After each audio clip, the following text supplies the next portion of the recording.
blended in, and from us, yeah, a little bit that we get to watch. But it seems like you kind of fit in with the group pretty seamlessly, and I know you've had relationships with them before. Yeah, I mean, you kind of forget that you've grown up with these people throughout your career.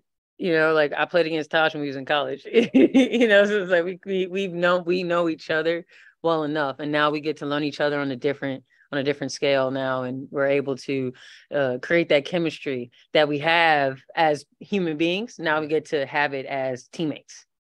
So it's just transferring over. That's all we're doing.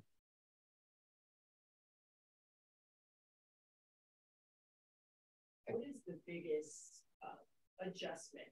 I know it's been seamless, but if there is an adjustment on court, what do you think that is? And I know we're only on day 3. Yeah. Shoot. I mean, for me, I think I even had that realization today that I have to learn their terminology. I have to learn their schemes. I have to learn their coverages. I have to learn, their offenses and certain, things that certain people do in the offense. So it's not hard. It's just something that you have to do. It's every team you go to. I was lucky enough to where, okay, I was in LA for 3 years, Atlanta for 3 years. So for those 3 years, I knew it. I knew the system. I knew it like the back of my hand. Now I got to start that process all over. And for another 3, you know what I mean? And every year is different. But for me, for this year, is just learning those concepts, getting it under my belt to where it's comfortable to where I can get back to just playing basketball and not playing basketball and thinking about, okay, what is this called? What is that called? Because that takes away from my time to actually just be a basketball player. Yeah. First off, how you doing? Good, man. Kid. Nice to meet you. Question for you. We talked on camera as well. Mm-hmm. How does it feel to know where in your previous destination that fans are still following and still engaging and just wanting swim content? Well, for one, I'm very thankful. I'm very grateful because the fans that show me love is so genuine. Like it's been so many times after games, I done ran into fans in LA and in Atlanta. Hell, even when I left those teams, and obviously I haven't been back to LA yet, but going back to Atlanta, even now, and I've been gone for 4 years now. Like they still like, Slim, come back, Slim, we love you, Slim, we miss you, and that's just an attest to the love that the fans give in the W, right? Forget me, like anybody, like if they're a fan of somebody, they're going to show that love.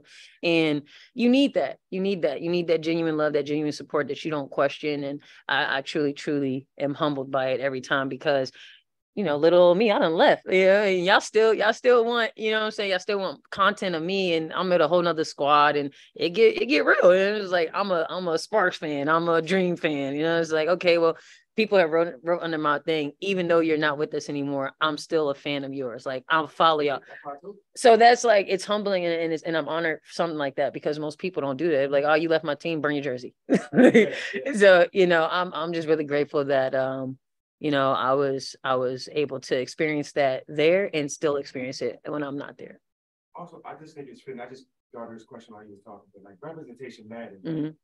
You look at, you got Kristen here and for like young Black girls, how does it know that like they are looking up to you, but not just on the court, but off the court as well? Yeah, I mean, my high school coach, credit to her, when I was in obviously when I was in high school, but she just always reminded me that they're always watching, and by there, it's the little kids, it's everybody. Right. But the ones that are following you, there has been so many times where I've ran across kids, or I've ran across the kids' parents, and they're like, oh my gosh, you inspired my daughter to do XYZ, or you did this. So now my daughter does this all the time. And sometimes I get a little nervous because I'm like, oh my gosh, they're really watching. Like I have to be mindful, obviously be myself, like be my true authentic self. But at the same time, understand that there are others coming behind me. So if they are going to follow me, I want to make sure that they follow in like a good path. It don't got to be my path. It won't be the same path, but at least it's a good path, because I might curse a little too much for the kids. So I'm working on it. But, that's just me being real. Like, that's one of the things that I keep in my mind on the court. And my mom will call me like, I saw you. And I'll be like, then I'll be right by the mic, or I'll drop an F-bomb and I'll be mad. And I'll be like, okay, I can't say that anymore because I got kids watching me, and I don't want them to think that that's okay. Like, by all means, like, do what you do when you get grown, but I don't want you to say, oh, well, Brittney did it.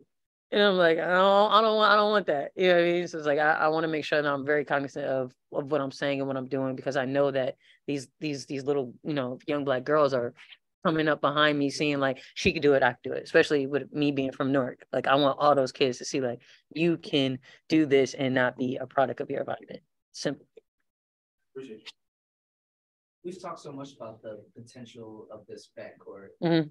and you, Ariel, and all the talent that you guys have.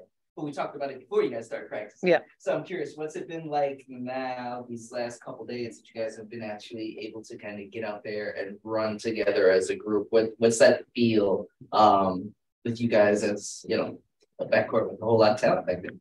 It's fun. It's fun. I think me and Tosh, we had a moment in like one of the last defensive segments where we were going over off ball defenses, and we like kind of like looked at each other and was like, ooh, this is nice. Like I get to look across from you and know that I have somebody that is right up there with me when it comes to not even defensive ability, but like defensive effort.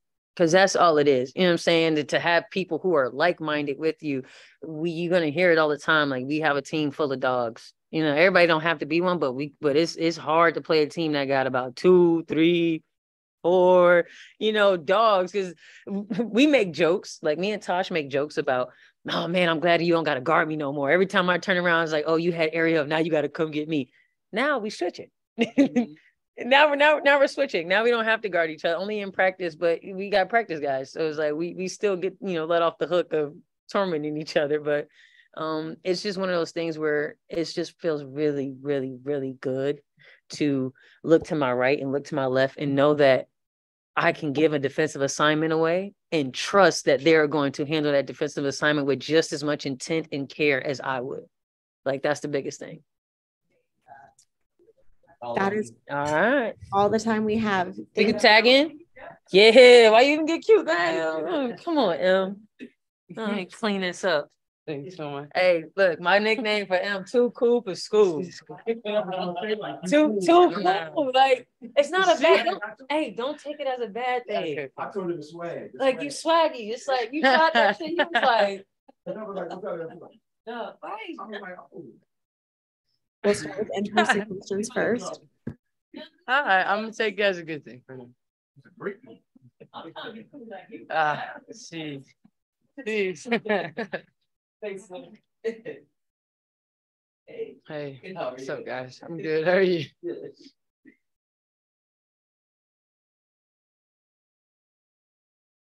I'm Kareem, by the way. Nice to meet you. Washington Post. Nice to meet you. Emily. We can go whenever. You want to do stuff or you want me to go? Yeah, I'll go. Emily, I know this week has been quite a whirlwind for you. Didn't foresee the changes in Indiana, but then right away I got picked up here in DC. What's your overall reaction to all of the upheaval for you? Yeah, it's definitely been a difficult week in a form, but a lot of blessings. At the end of the day, to see that another team felt they wanted to give me an opportunity to try out. So I'm really excited about that. And I'm leaving the past in the past. Most of my career has kind of been in this setting, like where I just have to keep working up and doing what I can to, make a roster or play for a team and stay in this league. And I'm excited. It's good to experience a new city, meet new players, meet new people, learn from these vets. There's so much talent in this gym and in this organization with the coaches to the players. So I'm just grateful. A lot of time on the court for you last season in the WNBA. What kinds of things do you want to have carry over with what you've learned from last year? I want to make sure that the confidence I gained at the end of the season, because I was able to play as a rookie, stays and doesn't drop and come up and down. I want to stay consistent with the confidence that I grew from my time at Indiana, and I wanted to keep growing. Whether I play 0 minutes, make a team, play 30 minutes, I just want to make sure that I'm staying confident. I think that's something that the younger players actually struggle with a lot more than the people on the outside realize. What's the challenge of, kind of coming in and trying to catch up to everything as fast as possible and, not have your head swimming and kind of be able to be yourself and show what you can do? It is a little challenging, specifically just that and from my experience, how I am as a person, how I learn the plays and all of that. I that quick turnaround has become a little difficult for me, but I will say this organization and its players that are already here do a really good job of teaching and explaining and allowing me to, have positive energy around me so that I can get there as quick as possible. So again, blessed and grateful for that, and getting more comfortable every day. They throwing you right in the mix? Are you going through full practices and everything, or is there still some standing on the side and learning? At first, I was taking my time to ease into playing. Again, mainly physically, just like making sure I was ready to go and stuff like that. And now but play wise and stuff, they've always let me go in and join in and figure that out as quick and slow as I needed. And now we're full go. Hi, Emily. Hey. Washington. I'm sorry if you already asked this. What is maybe one or two things that you want to make sure you can showcase to the coaching staff in your time here to be able to help them be best informed to make a decision when it comes to the roster and such? Yeah. Well, I think the one thing that people like about me, or so that I'm told, is my versatility, and I'm trying to be able to show them that I can provide a really high level of it, not just any kind of versatility. I'm a good size for a 4. I'm a little undersized as a 5, but that versatility is what allows players like me and my height and my size to stand out. And look, if we have Elena Delle Donne, one of the most versatile 4s in the game, and it's an opportunity for me to learn from her and pick from her mind and just observe, in my opinion. So I'm gonna try to do that and hope that they can see it as well. Kind of laugh. Said that you've been told that you're versatile. Is there anything behind that? I just, I don't know my whole life. I don't really know what I'm specifically really good at. I think there's like a level of just being pretty decent at a different amount of things. I'm not the player who's going to come in and score 40 points. Once in a blue moon, maybe a good game, I have more points, but I can level out a stat sheet. And honestly, I can just hopefully bring things to the floor like energy and defensive energy and enough to keep me on rosters until I can get comfortable enough to maybe showcase more of my talents. Hey, Em, how you doing? Hey, nice to see you. Want to have like a real question for you, like a lighthearted one. You Okay. kind of touched on it, but I want to just go a little deeper. As a pro athlete, you are a human first. And when you said when someone kind of gives up on you, that can hurt. Yeah. How did you mentally respond to that, to where you got a new opportunity and can kind of be positive and take advantage of this moment? Yeah. I think the initial kind of slaps you in the face, and you're like, I think you do question your what word do I want to use here? You do question like what you bring to the table. Was it enough? What did I do wrong? What could I have done 2 months ago that was different? Whether that was like injury based or talent based. You do go back and you look at the last 6 months of your life and you say like, what could I have done differently? What haven't I been working on? This and that. So there is question as a human and a player, like what wasn't enough. But I think after that got out of my head, I have the most amazing family and support team and friends around me that consistently tell me every day that someone's going to pick me up. Whether that works out, the next team will, whether that's in the next season or not, there's always going to be an opportunity to play. And I think it's hard to just take their words and kind of soak it in and be like, yeah, for sure. Like, no, I had people tell me consistently for a week straight, like every time I woke up in the morning, like, hey, today's a new day, do this, and I think that it's important.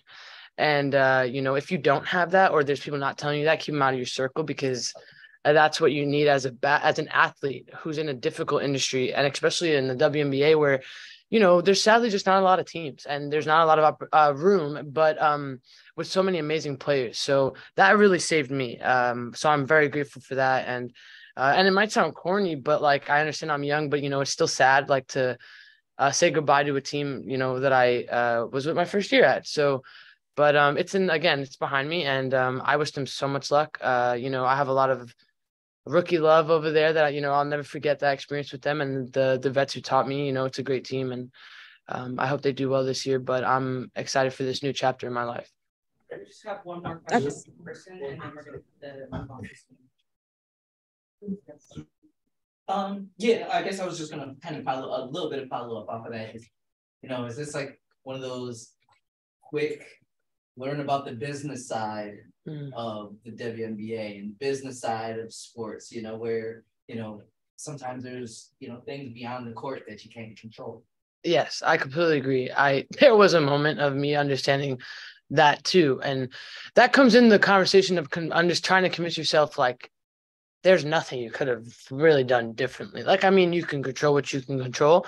And this is a business. I do think that, I think there's going to be times where maybe you have different relationships with different organizations. Like, they're all going to be different, and maybe it doesn't have to be so businessy. But at the end of the day, when it comes to being waived or cuts or trades, it really is a business, and you have to let it go, and you have to keep your head up, and you have to be open to traveling and being in different cities, and just like this lifestyle, this quick lifestyle that lacks stability, sadly, for our profession. But when you love it and you're willing to do it, it's a blessing. So we will transition to Zoom now. Andy? Sure. Hey, Emily, Andy Lipton. We've met a few times. Can you guys hear me? Can you guys hear me, Emily? What you do to make the son call you too cool for school. Well, so I didn't get to play with Britt at Syracuse, but she was friends with like our older players who like kind of were our captains. Mm-hmm. So she would come back and, show Cuse love and pick up with us. And we got to meet, like, it was cool. Like, I was young. She was in the league. Like, she was someone, I wanted to be like, first round, like it was. So I don't know. I mean, let's just say I've grown a lot from my 15-year-old self. So she's seen me, the worst of me, the best of me, etc. Heard the worst of me, the best of me. So she just says it because, I don't know, I don't react like, I won't be like, after a made shot or something, like I'm not like too emotional about it. Like so she calls me too cool for school. I'll take it. She's a ball of energy, but she's good people.